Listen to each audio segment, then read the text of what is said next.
So the United States has made it very clear that Ukraine's no longer a priority. And if Elon Musk's efforts at Doge to root out corruption and misspent dollars, the numbers that combined for the United States and Europe, the NATO countries, have given to Ukraine over the last 3 years, it's almost $500 billion.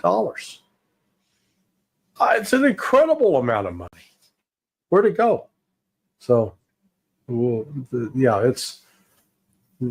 got Ukraine's in trouble. It's now not, it's just they're going to lose. It's not a matter of if, but when. I don't recall the name of this Marine colonel.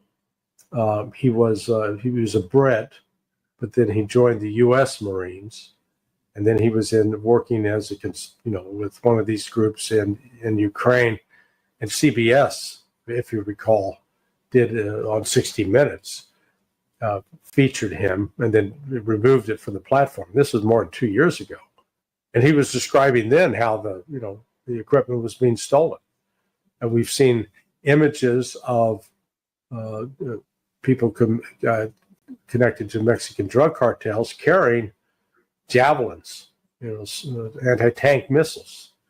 So, it's a lot's gone missing. Who's getting it?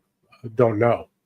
But it is, all the equipment hasn't gone straight to the front. And, there's been other testimony more recently from Ukrainians saying, hey, we were our mercenaries. We were driving to the front, and one truck filled with all this, rifles and ammunition just disappeared, just drove off and disappeared. So, at the very time the United States is shifting the burden to Europe to defend Ukraine, Europe is the least capable of being able to do it. Yeah, this was I think not only unexpected, genuinely shocking to the Europeans, because now they're saying, wait a second, you mean just us alone have to go fight the Russians with the Ukrainians? Us? Just us, with no American? I mean, America's got the biggest army. America's got the biggest Air Force. America's got the biggest Navy. And you're just sending us in by ourselves? Oh, we ain't going. Yeah, I mean, that when I heard this from Hegseth today, my jaw dropped. I mean, because the message was so crystal, not pulling any punches. Hey, Ukraine, NATO? No. Wow. Hey, Europe, no, U.S. thank you. NATO operation in Ukraine? No. You're on your own. Who's got to pay for all this? Europe, not the United States. Check. Have a nice day. So this, I think this is going to kick off some very, very rapid changes, both on the ground militarily, because the Ukrainians are going to be going, what are we fighting for? The United States no longer has our back. Trump has announced about the results of his conversation with Vladimir Putin, and they're going to start negotiate. He said the respective teams are going to start negotiations immediately, and he said he's going to call President Zelensky of Ukraine to inform him that, hey, we're negotiating with the Russians without you. Again, Russia is not going to say, okay, yeah, we'll agree to a ceasefire. They're not going to do anything that's going to let Ukraine have any possibility of rearming. And Putin's position is clear. You withdraw all Ukrainian forces out of Kursk and out of the Donetsk, Luhansk, Kherson, Zaporizhia.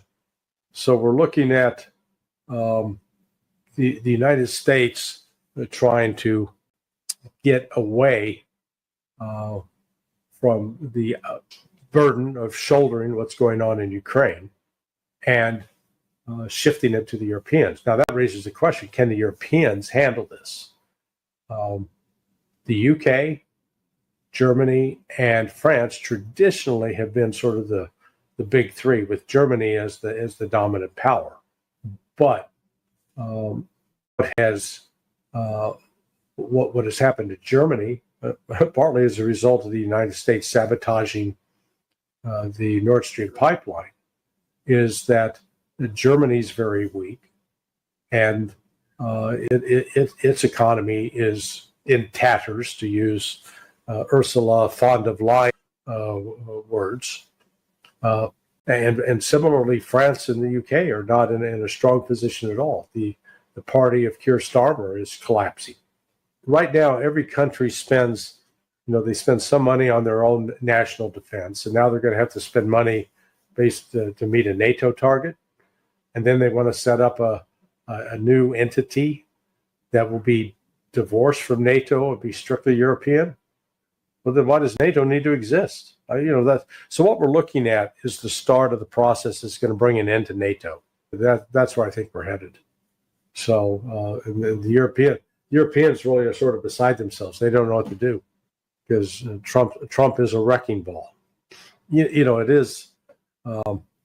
Trump is imposing, tariffs on steel and aluminum. Well, who are the major providers of that? Well, that turns out to be Canada and Japan. Well, the imposing tariffs is an aggressive tactic. And, at a time when you ostensibly would think you'd want to have better relations with Canada and Japan, Trump is putting those at risk too. So the United States has actually washed its hands of Ukraine in that regard. It's like, okay, we're done. Not our problem anymore. So, and that message is getting delivered loud and clear to Zelensky, because he says, "Oh, we can't have peace without the United States being involved." The policy has changed in the last week in terms of what they said. Number one, Trump's not going to give Ukraine anything else. If Ukraine wants something, it's got to pay for it with rare earth minerals. Give us, we're not going to be suckers anymore, like Trump keeps saying, losers. We're not going to be stupid. That's his word. So going forward, Ukraine, if they want anything, they want tanks, they got to pay for them. Secondly, Trump directed Hegseth that going forward, this Ukraine defense group that is part of the European Union, or the coordinates of the European Union, meets in Brussels. That's to be chaired by the United Kingdom now, the Brits. And they said specifically to the Brits, okay, you take charge of this now, because the security of Ukraine is Europe's responsibility, not ours. The United States is no longer responsible. They've made it clear that next week at this NATO meeting in Munich, the Munich conference, that Hegseth's not going to take the lead, not going to be speaking. They're going to sit back. It's to be a European show. And I'm sure what part of what Putin said to Donald Trump in a very polite way was, look, our position, if you want to have talks, this is what has to happen before those talks take place. One, Ukraine will never be in NATO. And we need to hear that from you, that they'll never be in NATO. Number two, we need to know that this business about using NATO as a proxy to attack us, it's coming to an end. That this is going to stop. That if the Europeans want to continue to attack us, let it be Europe, but not you. We don't want you involved. So, making it clear, this is not a NATO operation. This is Europe. This is on you, and no U.S. boots on the ground. This is entirely, just like Trump handed off the UK to the UK, the defense right. Ukraine defense group. Now the whole Ukraine project, Europe, it's yours, baby. Not our problem, not our fight. You want to talk to us? Ukraine's got no role in NATO, period. Not delayed 10 years, not put off 20 years, no role for NATO in Ukraine. That's what Hegseth said. And Hegseth also tossed in, and this was no just spur of the moment comment by him. This was a carefully crafted statement to satisfy the Russians that the United States wasn't going to pull another Minsk, like with Minsk 1 and Minsk 2. Germany and France lied. The agreement was never enforced, never upheld. It was just a ploy to buy time to arm Ukraine so Ukraine could attack Russia. Russia wanted to guarantee that wasn't going to happen. They got it there, number one. So that was a message to Putin. So not only does Europe no longer get to, we'll attack Russia, but we got Article 5. U.S. has our back. Trump said, no, I ain't got your damn back. You're on your own, guys. And as far as supplying all this freebies to Ukraine, that's you. You guys come up with it. You give it to them, not us. It's remarkable how quick Trump's walked away from it, because it's like, hey, Ukraine, you want some more military equipment from us? Good, pay for it.